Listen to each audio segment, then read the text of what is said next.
Hey, good afternoon, everyone. Welcome back to the Drexel History Lecture Series.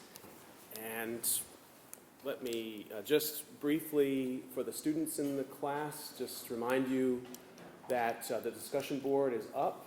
And if you haven't participated yet in the discussion board, I'm updating it once a week. So please take some time in the week to get in and leave your impressions of the talks and also questions you might have related to the readings.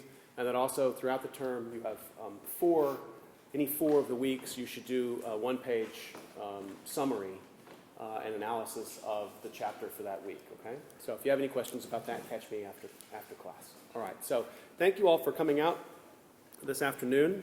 And we've changed our format a little bit today, which is going to be exciting. We'll have a discussion today, and I'm very pleased to have as our guest Dr. Mark Greenberg, who is Distinguished University Professor and Provost Emeritus of Drexel. And before he became the Provost, he administered honors programs and served as the first Dean of the Pennoni Honors College. And prior to that, he was Professor of English. During his tenure at Drexel, and I'm going to have to abbreviate this, but Dr. Greenberg was also the interim Dean of the School of Education. He supervised the Drexel School District of Philadelphia Partnership. He was the Director of Graduate Studies in the English Department. And before he was at Drexel, he taught at Michigan, University of Michigan, and Saginaw Valley University. In addition to his scholarship and his administrative leadership, he was also recognized as an outstanding teacher, and he was awarded the Christian R. and Mary F. Lindback Award for Distinguished Teaching, which is the highest award for teaching we give at the university. Mark earned his bachelor's degree from Queens College, the City University of New York, and master's and doctoral degrees in English and literature from the University of Michigan. And he's published 3 books, more than 30 articles or chapters, and delivered more than 80 invited presentations and keynote addresses in his subject-specific areas in 18th and 19th century British literature. We won't ask him to tell us how many administrative memos or emails or reports he's written as well. I was just thinking, 11,200 emails as provost. Yeah, is that right? No. Oh, okay. That's a number. The archives is going to have to get very, very That's probably busy. a low number, by the way. So if you would just join me in welcoming Mark to the discussion today.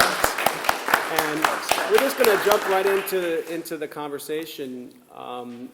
We have some distance to travel in terms of talking about the humanities at Drexel, and also a sort of period of really radical transformation of the institution in the 80s and the 90s and into the 2000s. So I wonder, Mark, if you wouldn't just tell us a little bit about your pathway to Drexel, help us understand how you got to 3141 Chestnut.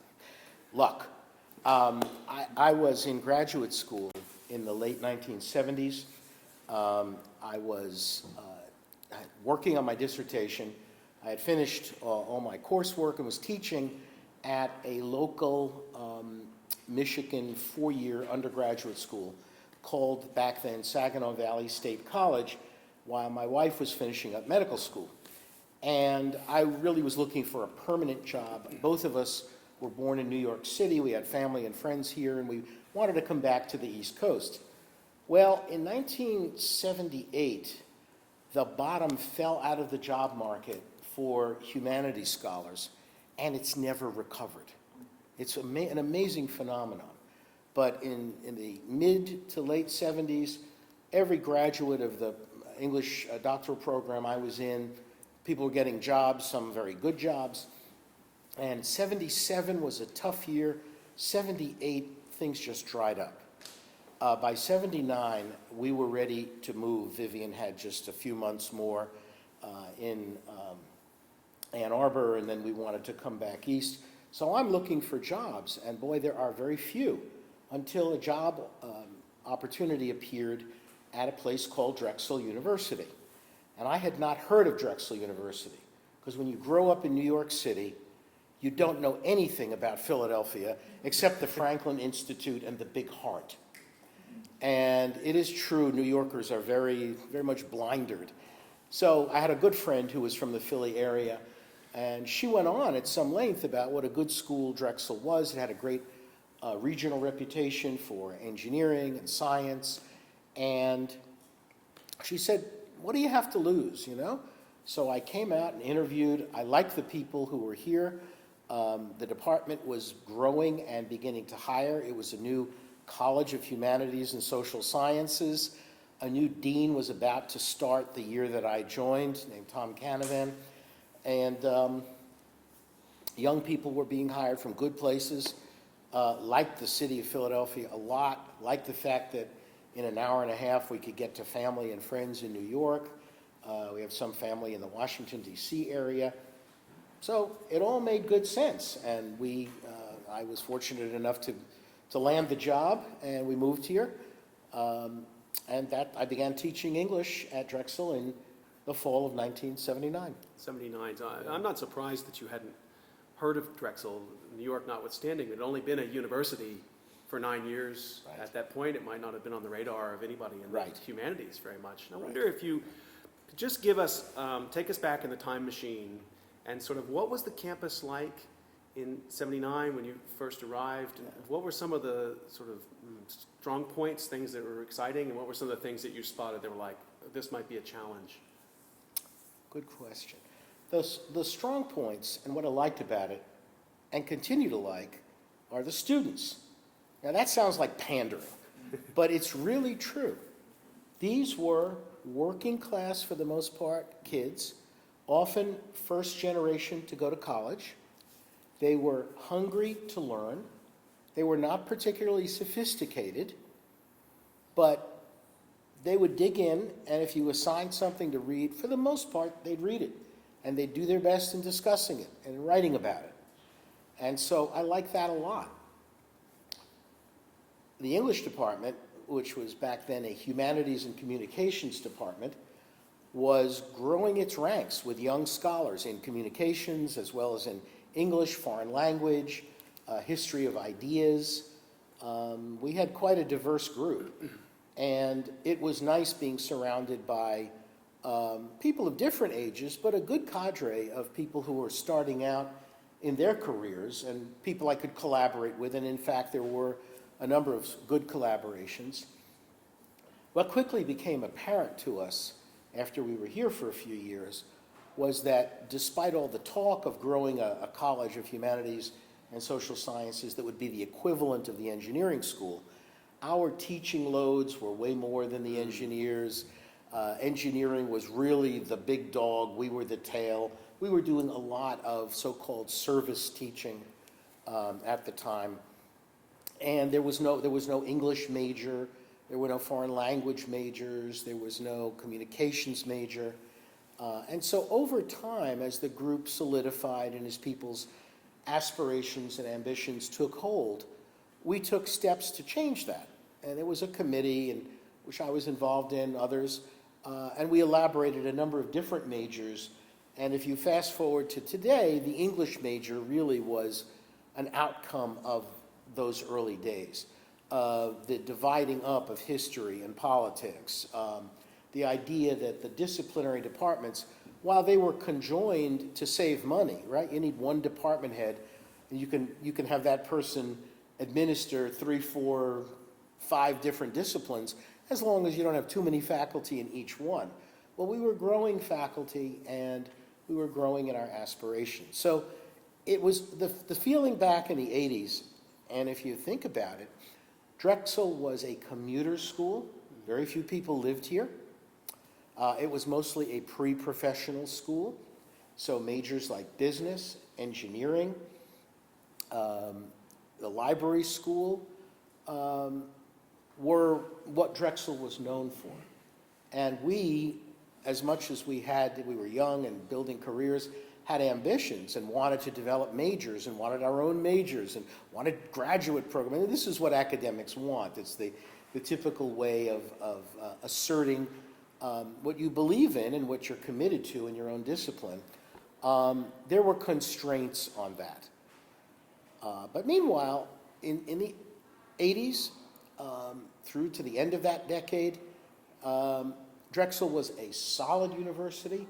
My second year here, the president assembled the faculty, and he announced that because the university had done so well, we were all getting additional raises. The faculty had gotten raises, but the university was in such good shape, there was another, 1 or 2% across the board for everybody.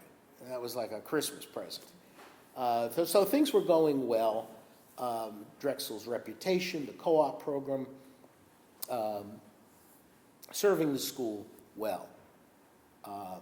And then we ran into some problems in the 90s. And so the context begins to change.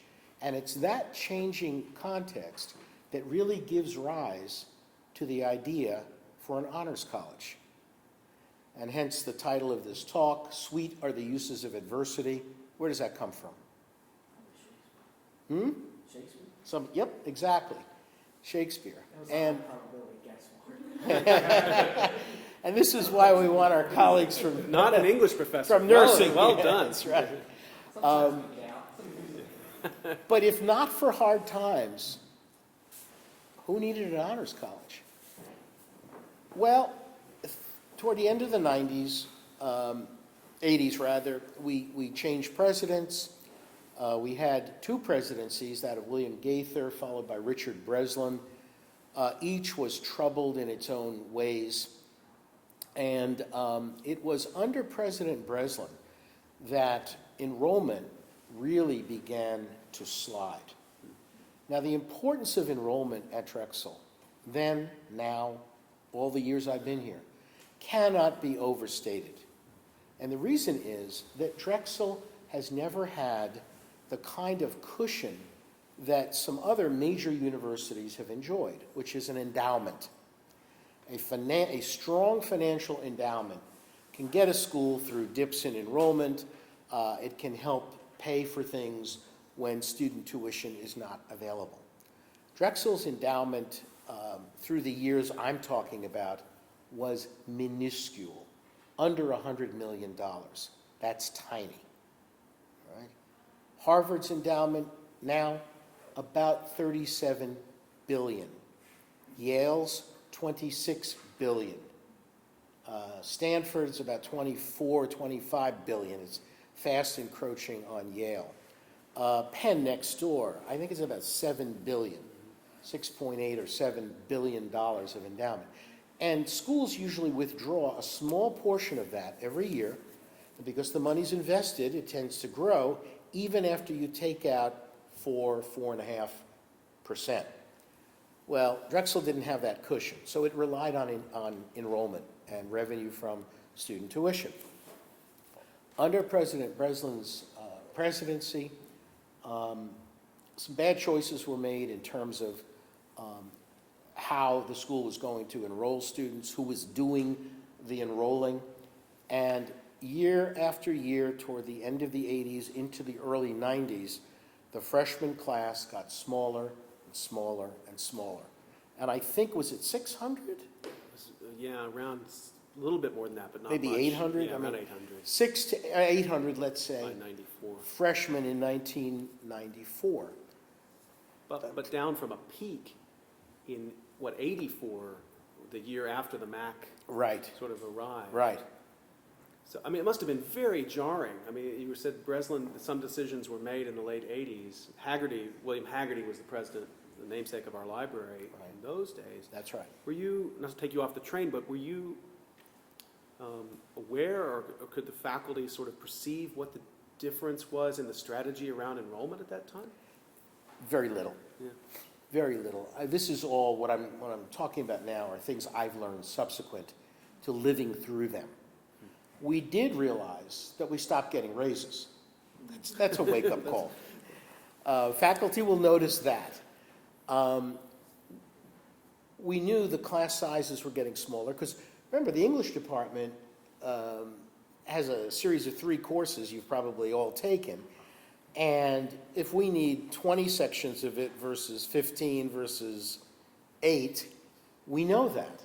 So, in a way, the number of people teaching, the number of teaching faculty and adjuncts that we needed to bring on was diminishing. So we could sense that, and then we stopped getting raises.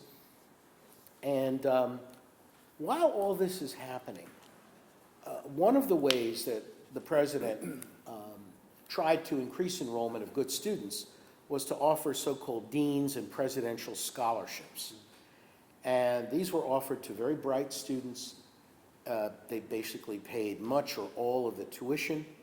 And so we had a small set of very good students who were lured to Drexel with these offers of help with tuition. The other students coming to Drexel, because we kept lowering the standards to try to get more and more students in, but as I understand it, it was both the demographics. There was a shrinking number of 18-year-olds, but also the folks doing the enrollment were not very good at their jobs. There's a classic story that one year, this will be news to most of the people in this room, you couldn't apply online to universities back then. In fact, there were no websites, there was no internet, there were no computers. And so if you were interested in Drexel, you'd write or call, we would send a catalog, a bound book, pictures and text, and then there would be an application form. And if you were interested, you'd send it to us. One year, during the height of enrollment season, somebody forgot to put the order in with the printer, and we didn't have the view books and the applications. Other times, applicants would submit, and Drexel would send material to the wrong address. Stuff like this. Reports now were getting through to the faculty because, again, we had been awakened with lack of raises. Because we switch gears again back on campus, we have these bright students. Maybe there are 30, 35 of them as a group. And the president and the provost back then knew that these students couldn't be retained unless the university did some outreach to them. So a faculty mentors group was formed. And that group was volunteers who liked bright students, liked working with them, very much like I liked working with the honor students when I was director of that program. And so this faculty group began to meet with the students. And then the idea germinated, an idea that really was borrowed from the public university sector. There were very few, maybe no private universities that had honors programs. But finally, in the late 80s, a little committee was formed to come up with a proposal for an full honors program with social dimensions, academic dimensions, some cultural enrichment dimensions, all the things you'd want to offer to very bright students who are, by the way, taking classes with students who are being admitted without much concern for their grades. So we were an open admissions university back in the late 80s, early 90s. If you could write a check and you graduated from high school, you were admitted to Drexel. And that's a terrible recipe for a school that relies so much on engineering, business, knowledge of mathematics and facility in mathematics. And it was terrible for us because a lot of these students were not very good writers. So the proposal is written, it's accepted, a small honors program is formed, and Professor Roger McCain, an economist, is named director of it. This is in 1991. There were 33 students. And in this environment where buildings now are being shuttered, faculty have left, class size is smaller, offices are empty. We now complain about office space. It wasn't a problem back then. You had your own office. You didn't have to share it with anybody. When I came, we did have to share. Then all of a sudden, everyone had their own office, his or her own office, let's say. And so in the 1990s, through the 1990s, early 90s, these were hard times. The light, though, was there was now a place for the bright students to congregate. There was an office on the 5th floor of McAllister that was designated. It was the old dean's suite for honor students. And the honor students hung out there. They were clinging to each other in a way because they were intellectually curious. They were the good college students that the average Drexel student now represents. And yet they were here with a lot of folks who really should have been in trade school or community college, and then maybe on to Drexel. So it was that disparity and the adversity that the university was facing that prompted the creation of the Honors College.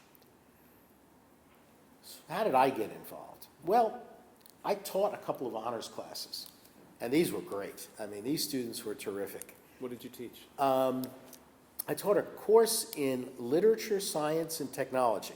Honors courses from the get-go were interdisciplinary. So I taught one of those. I taught a course on visual and verbal aesthetics, poets who were also painters who wrote poetry. And the classes were great. The students were irreverent. They were smart. We had a great time. One day, knock at my door, a couple of honor students are there, and basically you got to know every honor student. They hung out on the 5th floor. There was a lounge, and there was one computer. And boy, the computer was new, and these students were using it. They were loading software onto it. It was crashing. They were beta testing things on it. It was, the center of all activity. They came to visit me, and they said, Dr. McCain is stepping down as director of the honors program. This was in 1995, early 95. Would I be willing to consider becoming director? And I thanked them. I told them how honored I was. And then I agonized about this. Again, Drexel was in very bad shape. A lot of administrators had left, and the term administrator was not held in high esteem back then. And there's also always a tension among teachers and scholars.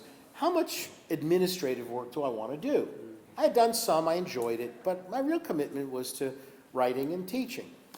I talked to my wife. Finally, the students came again, and they said, look, there's nobody showing interest in this. We fear they're going to just cancel the whole thing. At this point, the president had left, so we were without a permanent president, and the board chair, Chuck Pannoni, came and was interim president. Chuck's a Drexel grad, runs an international engineering company, very knowledgeable about engineering education, higher education, and he stepped in to run the university. The provost left. We had a sort of interim provost or no provost. Deans were being shuffled around. I mean, it was a scary time. I decided I would give it a go, but for a year or two, and then let somebody else do it, just to try to get it through this crisis. So my appointment letter was actually signed by Chuck Pannoni. There were 33 students, or no, by then, I'm sorry, there were about 55 or so, 60 students.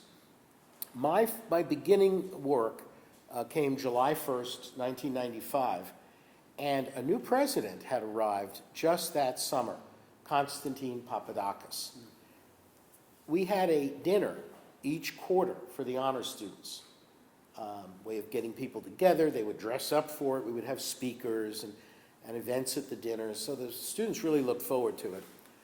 And the summer dinner that year was in the faculty club on the 6th floor of McAllister Hall. There must have been, because of a co-op, there must have been 30 students or so attending the dinner. As a courtesy, I invited the new president who had just arrived. I never expected he was going to be there. The elevator door opens up, and out comes Dr. Papadakis. Big smile on his face, nice suit, and he takes one look at me, and he says, you must be Mark Greenberg. He says, I'm Konstantin Papadakis, call me Taki, and gives me a big hug. I figured, boy, things are going to change now. After the big hug and the smiling, he leaves me and he goes from table to table, asking each group of students, why are you here? What is this honors program all about? And is it any good? This was a smart man. And he wanted to hear from the group he would ultimately call, to the consternation of the faculty, the customers. the folks who were paying the tuition, the people who he knew mattered to this university if it was going to survive, if this was something worth supporting. Now, I had just started, so any reports he was going to get, if they were bad reports, I would have, told him, look, I'm going to improve things. The students said, basically, their message was, if not for honors, we're out of here.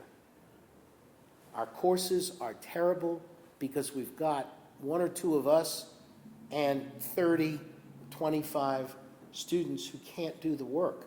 They slow everything down. We're bored. Buildings are being closed. Labs are in disrepair. The campus didn't look very nice, and it was much smaller than it is now.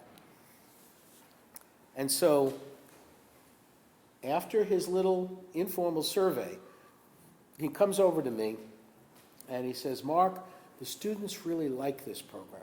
I want you to come and see me tomorrow. So I went to see him, and basically what he told me was, despite the university being in dire financial straits, it was really in bad shape. The trustees had given him a small sum of money from the endowment for him to spend in jump-starting any initiative he thought would help turn the place around. He says, I've got $10,000 for you. What should we do with it? Knowing our students, I said, Taki, if we could get another computer and a printer, the students will love it. And a small budget so that I can sponsor more honors classes, get them out of the normal classes, begin working with other departments. I explained the budget model and how honors can create courses using faculty from all the different colleges, but we pay the faculty additional, or we transfer money to the department and create a smaller section, much more hands-on, discussion intensive. That's what these students love. He said, you got it. Use it well. And lo and behold, the new computer arrived, the printer. Well, now the students had 2 computers to make crash with all the software and beta testing and stuff they were downloading. And they networked the computers with the printer, and and it was, it would always burst into my office. Come on, Dr. G, we put a new program. I want to show you what this can do. Half the time it wouldn't work, or the computer would crash, but this was great for them. And basically, with the support of that president and his focus on growing the enrollment, which was the biggest problem the university faced at the time, Honors was able to work closely and represent a way of attracting and retaining the best students at the university. And so the program grew in size, but also in quality, even as the university was growing. Let's talk a little bit about, so you've walked us through what was probably maybe short of the moment where we went from the first president to the second president of the university, the moment of greatest uncertainty in the history of Drexel in 1995. And I think we know now that Papadakis also spent some money on getting online programs going, initial moves towards growing graduate programs, biomedical engineering, and then in a short order, we had medical school, College of Nursing, health professions. So it's very dramatic change within a 5-year period. But coming back to this issue of enrollment in a university where enrollment is really everything, can we talk a little bit about how you worked with the staff and enrollment management in some ways, beginning to repackage to prospective students what a Drexel experience is? It had always been known as a solid, commuter, low-cost co-op school. Yes. And Honors speaks back to that a bit. Is the way you're describing it. So help us understand a little bit about how that pitch works, if you Sure. will. Well, great question, Scott. One of the secret goals of a number of the young faculty who were joining Drexel when I did was to add the dimension of a rounded education to the education of the Drexel students. We saw them as excellent engineering business students. They could do everything required of an engineer, of somebody in finance or in marketing, accounting. They couldn't write a letter to a client. They couldn't reference various cultural documents. Their education was not enriched in the way that we felt a university education could be, regardless of your major. And so this was extremely important. It was one of the secret missions of a number of us, and it's clearly a mission of the honors program. So, but your question initially is the right one. How could we transform the idea of honors into a driver that would attract very bright students, the kinds of families from which they came, the kind of support that the university needed? And the answer is we had enlightened enrollment professionals whom Papadakis had hired. First, it was a man named Gary Hom, who was in charge of co-op for years. And one year in the late 80s, Gary was asked to run enrollment as well. That year, enrollment blipped up. And then it continued its slide down. So you had this, and Taki said, how did this happen? They told him it was Gary. So Gary became Dean of Enrollment as well as co-op. Gary then made the best decision of his life. He hired Joan McDonald to be his director of admissions. I remember my first meeting with Joan, young woman. She'd come from, she'd been at the University of Chicago. She had been at Clark University in New England. And she came into my office and she said, tell me about this honors program. Well, when I started explaining it to her, she lit up and she said, if you're willing to work with me, the ideas that you're developing, the kinds of courses, the kinds of social activities, the kind of cultural enrichment. We were sending students to the opera, the orchestra, the ballet, the art museum on guided tours. We were sending them throughout the city. And this is, I want to come back to that. There were social events. They went to the ball game as well. There were lots of pizza parties. The true secret of how honors grew at Drexel: feed students and they will come. Is that true, guys? Yeah. Still true. We're waiting on the cookies. So we credit Drexel Pizza with a lot of our success. Anyway, Joan and I began to work together. I was now invited to speak at open houses. There were special honors presentations. There were special events hosted just for students with SATs and GPAs above a certain range.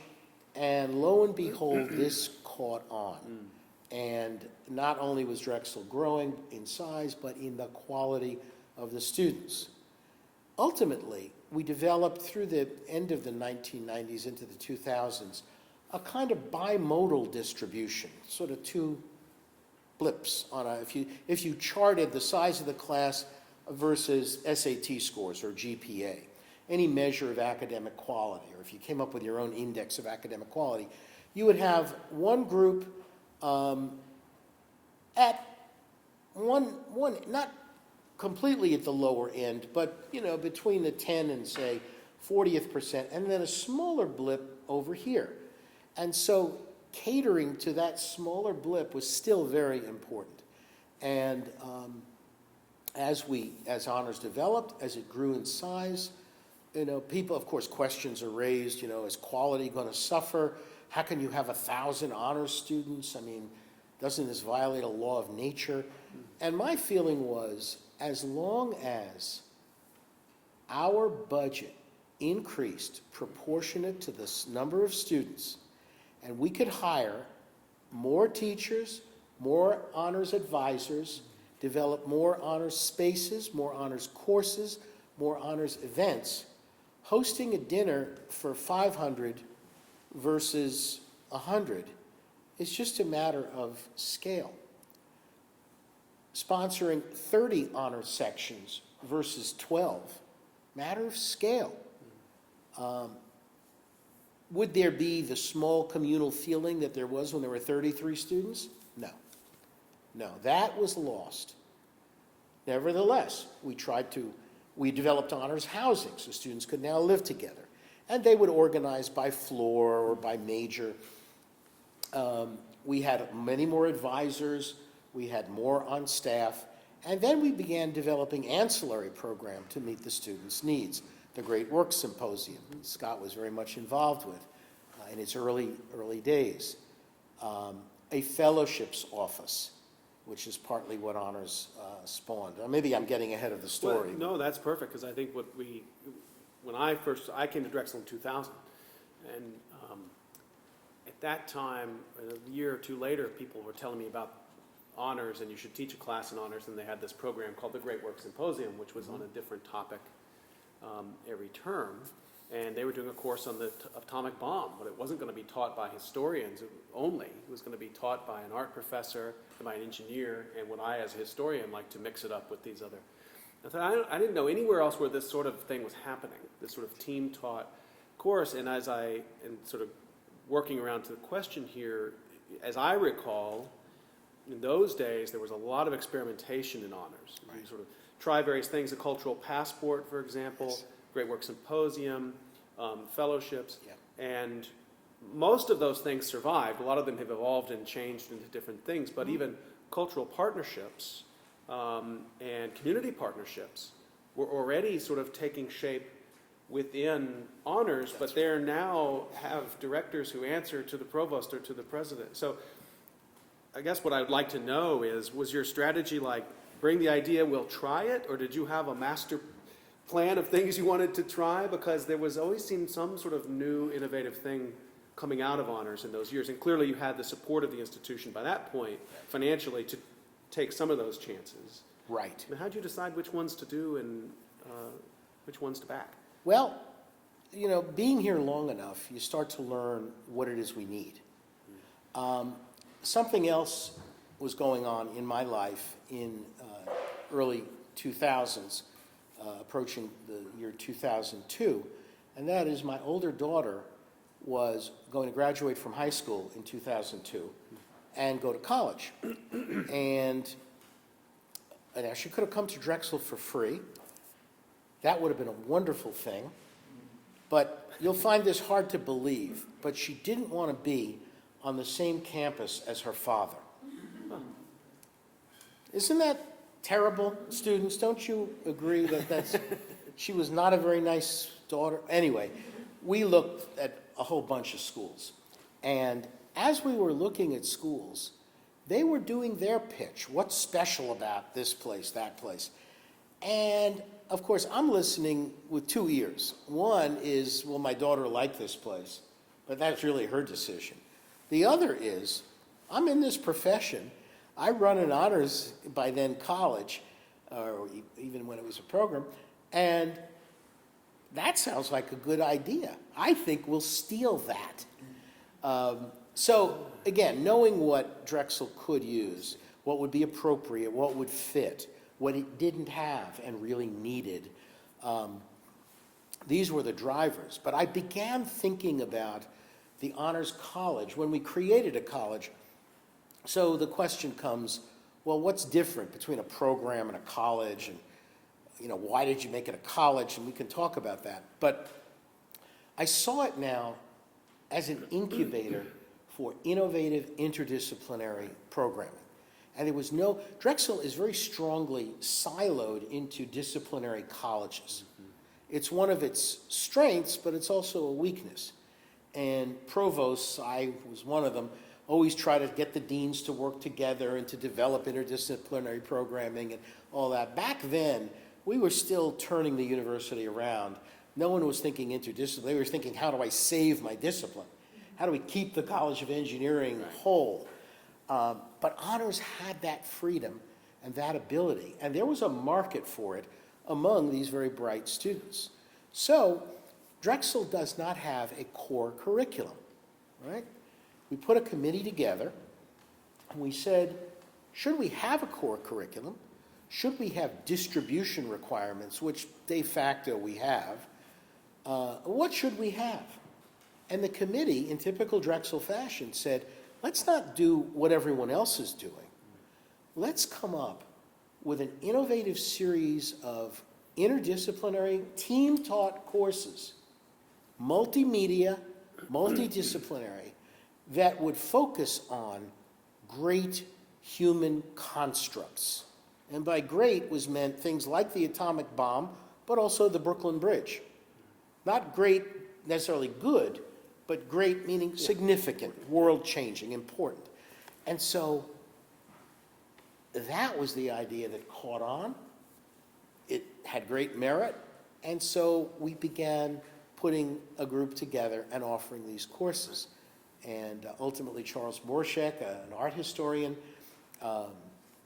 volunteered to direct the program. Scott became involved with it, and it was terrific. When the students learned about the Brooklyn Bridge, they went to New York and they walked across the Brooklyn Bridge. They looked at it as an engineering feat, but also as something beautiful and aesthetic, and about which literature and poems had been read. Knowing what other colleges and universities were offering and what Drexel wasn't, honor students were prime candidates for graduate and international fellowships. This was not big at Drexel. We never did this. Goldwater fellowships cater to science and engineering students. But lo and behold, you have to have experience working in a laboratory on an independent project to qualify for a Goldwater. Well, we forwarded some of our best students, but you know what? They had some experience in co-op, but nothing here. So we did two things. We developed a fellowships office to help work with students, prepare them for these fellowships. A lot of work. You often need a committee to write supportive letters for students, Fulbrights. And then we did another thing. We developed an undergraduate research program. Why? Because our students lacked those opportunities that other schools were offering their students. And lo and behold, you fast forward a few years, and Drexel students have snagged Gates Cambridge fellowships, which are among the most prestigious in the world, lots of Fulbright fellowships to study internationally, Boren scholarships, Goldwaters, lots of them, as appropriate. You know, that's what Drexel students should have been getting. But we didn't have the infrastructure, so we developed it. So the STAR program, undergraduate engineering, fellowships. The president came to me and he said, Mark, I know you send all these honor students to all these cultural venues around the city. How can we do that for every Drexel student? That was a great challenge. We developed the Cultural Passport program Scott's talking about. We even found the paper on which, and the cover on which U.S. passports are printed, and we printed up cultural passports, one page for each cultural institution. We handed them out to every freshman, and they granted every freshman a free visit to every museum and cultural venue and performance venue in the city. Then Taki used to take these and go to meetings and pass them out. He was so proud of this thing.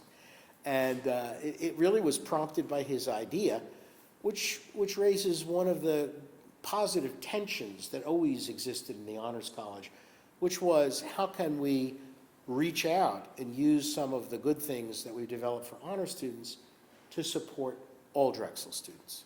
And so, as Scott said, a lot of those study abroad, international programs office, fellowships, civic engagement. The Center for Civic Engagement started in the Honors College, and it grew and developed, and now it's going gangbusters with its own Dornsife Center, located a few blocks off campus. We're bringing in large awards as a result of it, and it's something we're just very proud of. So we're getting the time signal. Well, and I know we want to leave some time for questions. So why don't we open the floor for questions? I have another one I want to get to, but why don't we see at this point? So I graduated from the English department in the Honors College, and I used to write for the Cultural Passport as a student. So that was really interesting to hear all about. But what do you, like, looking back at everything that you've done, what would you say your most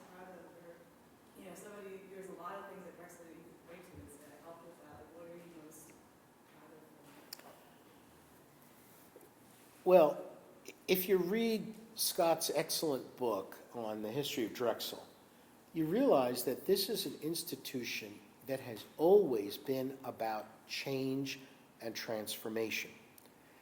And to have lived through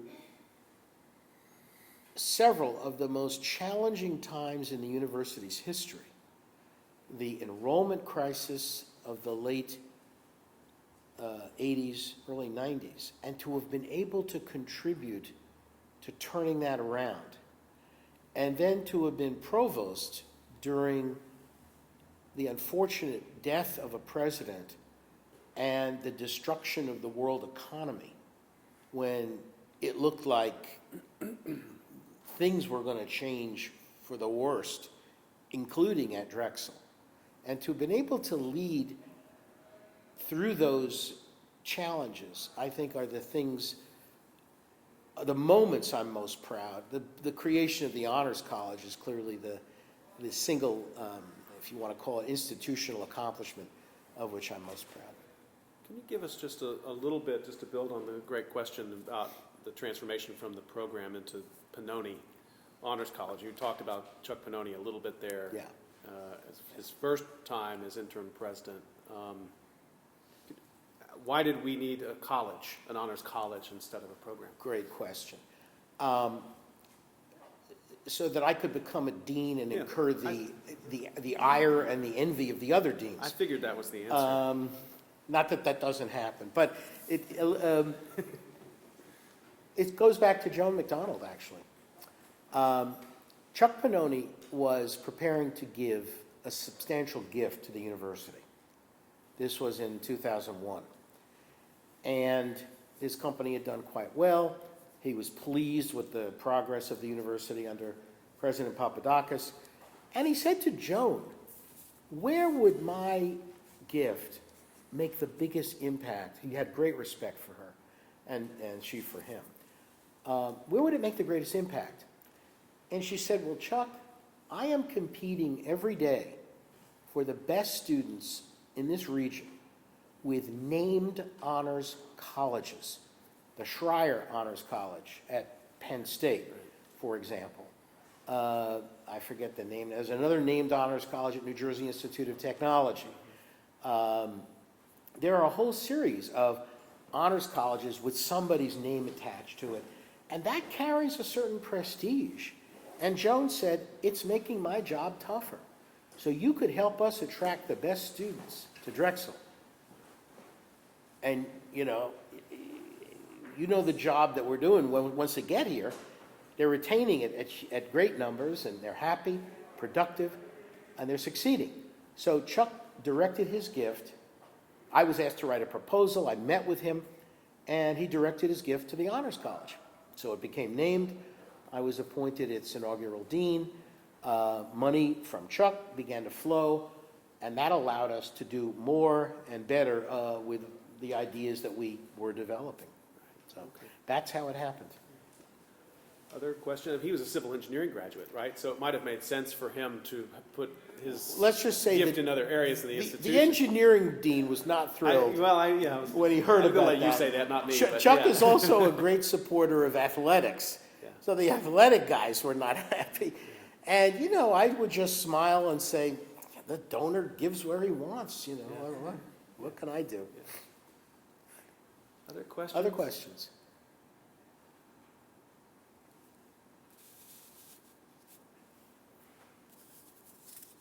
I have one question as a Drexel alumnus myself before the time of the Honors College. And I think it's great what you're doing with the Honors College and over the last 20 or so years. But I had, from building Drexel book, I had one sentence from Dr. Papadakis that's quoted. I just wanted to read that sentence and ask you a follow-up question on that. This is something he said in 2003. I was thinking of how to bring the university to the level that it deserves. You have to remember that back in the 50s and early 60s, Drexel was competing with MIT. And so it's not that we took the university to a new height. We took the university to a height where it had been before. So my question is, when you look at, when you've talked about retention and attracting people, and I'm wondering, what are Drexel's plans right now insofar as the profile, the types of students they're trying to get? In other words, when you look at the college board information and stuff on middle 50% SAT and ACT scores, when you look at retention rates after 1 year and after 6 years, I'm not saying that Drexel should be the same as Penn or MIT. I think it's sort of a real stretch to put it in the league with MIT. But what is the plan to get Drexel to be more selective and to get more of these same types of students, not necessarily honor students, but overall to raise the bar over the next 5 years? You were provost It's- from 2008 to Yes. 2014. Yes. So every day, this is the question you, other than dealing with recalcitrant faculty, this was the other thing that you wrestled with. There are right? no This is recalcitrant great. faculty. Well said. It's a great question, and it is what every senior administrator at this and many other institutions spends her and his days focused on. So what I was able to accomplish during my provostship was the hiring of over 120 new tenured and tenure track faculty members. That's one aspect that needs to be addressed. These are the folks that do the teaching and the research that brings reputation to a research university like Drexel.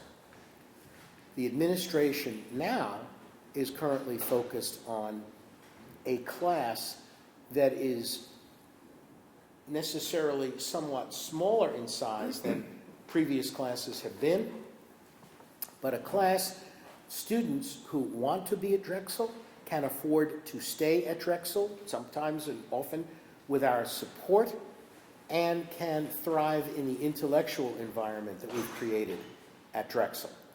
And that's always a tough struggle because it is a competitive market out there. And schools with larger, it comes back to endowment, with larger endowment, necessarily more financial aid money, more scholarship support. These schools are able to offer very attractive packages to the same bright, capable, good students that we want to attract.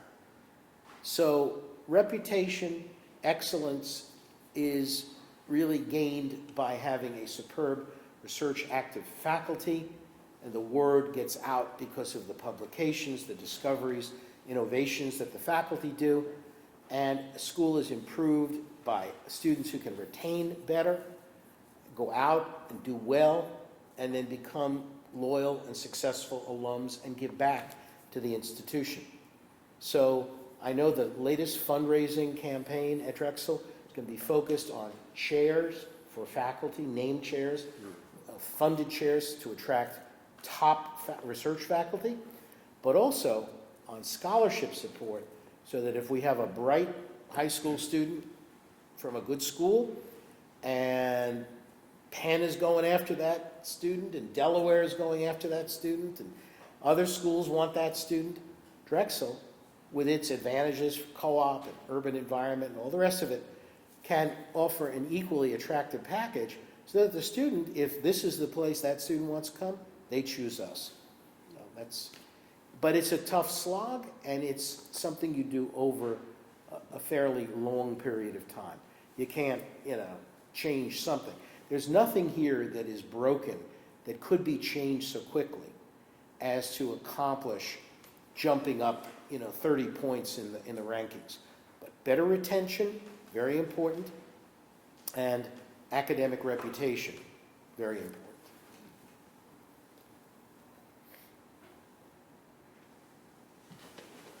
Well, Mark, you've taken us from 1979 to the future. Thank you for walking us through it and telling the story of, I think, an unconventional story of an honors college and really what it has meant to Drexel in terms of Drexel's survival and becoming what it is today. So thank you for making time. We really appreciate it. My pleasure. Thank you all. We'll see you all right back here next week, and we'll continue the discussion then. Thanks. Great. Thank you, Scott. Thank you all for coming.